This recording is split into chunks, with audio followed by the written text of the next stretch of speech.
ዛሬ በዚህ ቪዲዮ እስኪ ንቁ አእምሯችን የሚያደርጋቸውን 3 ነጥቦች እንመልከት። እስከ መጨረሻው ድረስ አብራችሁ ይቆዩ።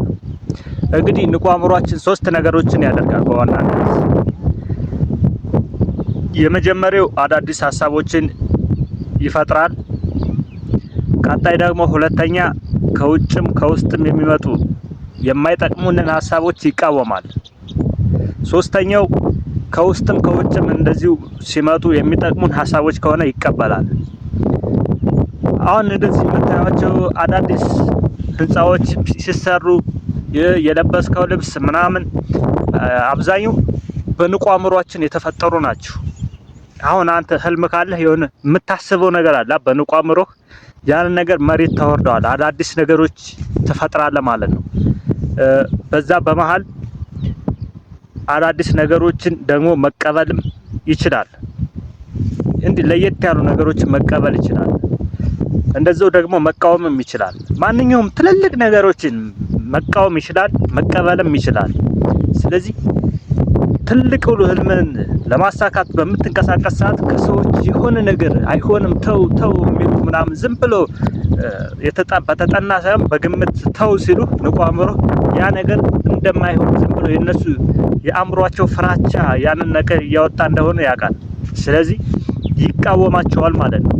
ሁለተኛው አንዳንድ ሰዎች አሉ፣ ሁሉም ሰው ክፉ አይደለም፣ ሁሉም ሰው ወይም መጥፎ ነገር ብቻ ላንተ አያወራም። ስለዚህ ትልቁ ህልምን በዚህ መንገድ ብትሄድ ቶሎ ትደርሳለህ፣ ከትልቁ ግብህን ትመታለህ። ስለዚህ በዚህ መንገድ ብትጓዝ ላንተ ጥሩ ነው፣ እስኪ አስብበትና የሚሉን ሰዎች ደግሞ እነዛ ሀሳቦች ደግሞ ተቀብሎ ይመረምራቸውና የሚጠቅሙ መስሎ ከታየው ተቀብሎ ወደ ድርጊት ይቀይራቸዋል ማለት ነው። እንግዲህ ይቀበላል ወይም ይቃወማል ስንል ዝም ብሎ ለስከለት የምናደርጋቸው ትንንሽ ጥቃቅን ነገሮችን ሳይሆን በቃ ማንኛውም ትልቅ ነገር መከራከር መቀበል ይችላል። ስለዚህ እኛ ግን በትንንሽ ነገሮች ስለሆነ ምን የታጣ ቦክስ ውስጥ ምናምን የሚባል ነገር የለም። ይሄ በማህበረሰቡ አጥር ታጥረን ስላለ ትንሽ ነገሮችን ብቻ የሚቃወም ወይም የሚቀበል ይመስለናል። ነገር ግን ማንኛውም ነገር ከትልቅ ነገር ጋር ራሱ መከራከር የሚጠቅመን መቀበል ወይም አለመቀበል መቃወም ትችላለህ ማለት ነው። ስለዚህ ንቁ አእምሯችን በዋናነት የሚያደርገው አዳዲስ ሀሳቦችን ይፈጥራል። ከዛ እነዛን ሀሳቦች ደግሞ ከፈጠረ በኋላ ብዙ አይቆይም። ንቁ አእምሯችን ስልቹ ስለሆነ እነዛን ሀሳቦች አንተ ወደ ቀን ላይ ጽፈህ ደጋግመህ ሰብኮንሺየስ ማይንድ ላይ ካልገነባቸው፣ ወደ ሰብኮንሺየስ ማይንድ ካላስገባቸው ወደ ውጤትነት መቀየራቸው ብዙ አያረጋግጥም። ምክንያቱም ትቷቸው ይሄዳል። ምክንያቱም አዳዲስ ነገር ስለሚቀበል አዳዲስ ነገር ስለሚፈጠር እነዛን ሀሳቦች እንትን አይላቸው ማለት ነው። ድርጊት ጋር እስኪደርሱ አክሽን እስክትወስድ ድረስ አይቆይም፣ እሱ ትቶ ይሄዳል ማለት ነው። ነገር ግን እነዚህ ሀሳቦች በንቁ አእምሮ የተፈጠሩ ሀሳቦችን ቶሎ ብለህ በወረቀት ትጽፍና ሰብኮንሺየስ ማይንድ ላይ ተገነባቸዋለህ፣ ድብቁ አእምሯችን ማለት ነው። እነዛን ሀሳቦች ደጋግመህ ስትሰጠው እንዳደረካቸው አድርገህ ማለት ነው ወደፊት እንደምታደርገው ሰዓት ልክ በምናብ አይተህ ያን ነገር ልክ እንዳደረከው አይደል ለሰብኮንሺየስ ማይንድ ታቀብለዋል። ሰብኮንሺየስ ማይንድ ሞኝ ስለሆነ ደጋግመህ የምትሰጠው ነገር ይቀበላል። ብዙ ጊዜ አይታችሁ እንደሆነ አንዳንድ ሰዎች ዝም ብለው ውሸት የሚነግሯችሁን አምናችሁ አታውቁም።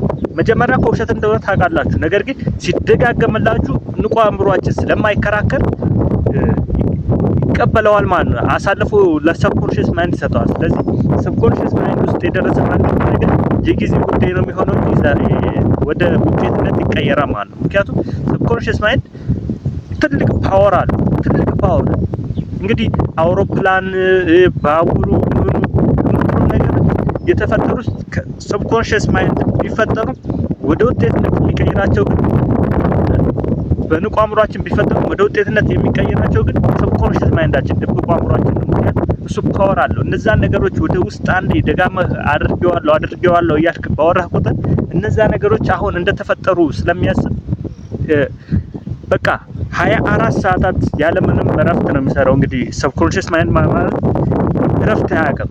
አንተ ተኝተህም ቁመህም ይሰራል ማለት ነው። ስለዚህ ያንን የምታስበው ትልቁ ህልምን እንደ ተሳካና አሁን እየኖርክበት አይነት ስሜት ውስጥ እንዲሰማ ማድረግ ትችላለህ። በዛ መሃል ሰብኮንሺየስ ማይንድ ያን ነገር 24 ሰዓት ሰርቶ በአጋጣሚዎች በሚመስል ሁኔታ ወደ ውጤትነት እንድትቀይረው ያደርጋል ማለት ነው። ስለዚህ ንቁ አእምሮህን ከእንትን ማውጣት አለብህ። ከማህበረሰብ ልማድ አንዳንዴ የሚጠቅመንን ትተን የማይጠቅመንን ነገር የምንቀበላቸው ነገሮች አሉ።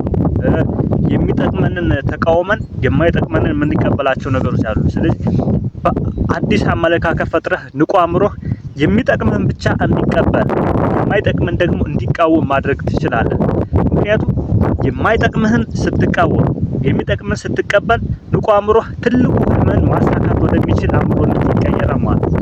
በዚህ መንገድ የትኛውንም ትልቁ ህልምህን ማሳካት ትችላለህ። ምክንያቱም የምትፈልገውን ብቻ የምትቀበል ከሆነ የማትፈልገውን ደግሞ የምትቃወም ከሆነ በቃ ንቁ አእምሮ ህልምህን ማሳካት ወደሚችል ይቀየራል ማለት ነው። ህልምህን ማሳካት ይችላል። በዛ መሃል አንተ ትልቁ ህልምህን የምትፈልገውን የምትመኘውን ህይወት መኖር ትችላለህ ማለት ነው። ስለዚህ ዛሬ ላስተላለፍ የፈለኩት ንቁ አእምሯችሁን አሰልጥኑት። የሚጠቅማችሁን ሐሳብ እንዲቀበል የማይጠቅማችሁን ሐሳብ ደግሞ እንዲቃወም አድርጋችሁ ንቁ አእምሯችሁን ማሰልጠን ትችላላችሁ።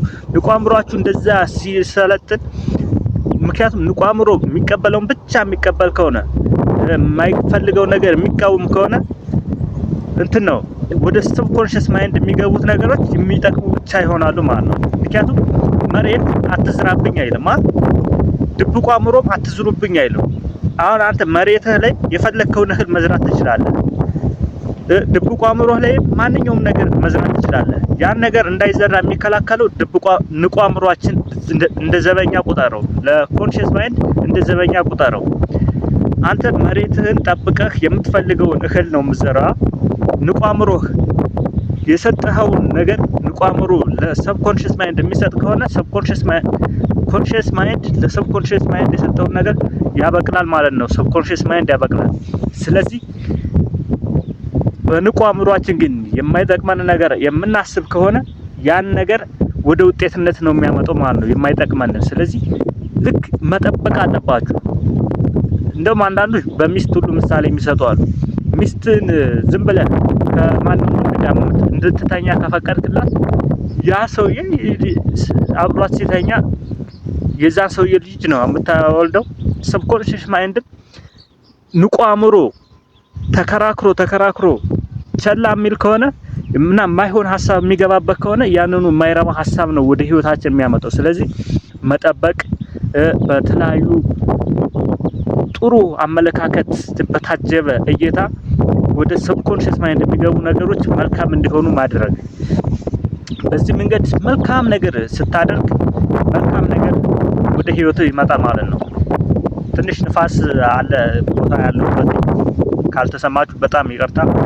ሌላ ጊዜ ያክሳለሁ ቦታሽ። ስለዚህ ዛሬ ላስተላልፍ የፈለኩት እንደዚህ ነው። ንቁ አእምሯችሁ የሚፈጥረውን ነገር እወቁ። ንቁ አእምሯችሁ አንዳንዴ ዝም ብሎ የሚቀበልበት ፓርት አለ። የሚጠቅመውን የማይጠቅመውን ይቀበላል። ስለዚህ ያን ነገር እንዳይሆን የሚጠቅማችሁን ብቻ ለይታችሁ እወቁ፣ የማይጠቅማችሁን ደግሞ አስወግዱ። በዛ መሃል የምትፈልጉት ነገር ወደ ሰብኮንሺየስ ማይንዳችሁ ወደ ራሳችሁ መሬታችሁ ላይ ደረሰ ማለት ያህል ሆኖ ወደ ውጤትነት ይመጣል።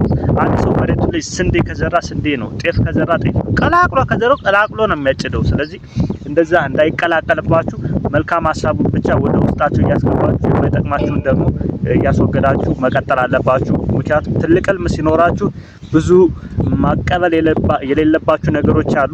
እነዛ ነገሮች መቀበል ያለባችሁ በመቀበል የምትፈልጉትን ህይወት እንድትኖሩ ያደርጋችኋል ማለት ነው። ስለዚህ ለዛሬ የነበረኝ ቆይታ ይሄን ይመስላል። ቀጣይ በሌላ አስተማሪ ቪዲዮ እንገናኛለን። ይሄ ቪዲዮ ሰብስክራይብ፣ ላይክ አድርጉትኝ። እስከዛ ድረስ በያላችሁበት ሰላማችሁ ብዝት ይበል። እወዳችኋለሁ። ቻው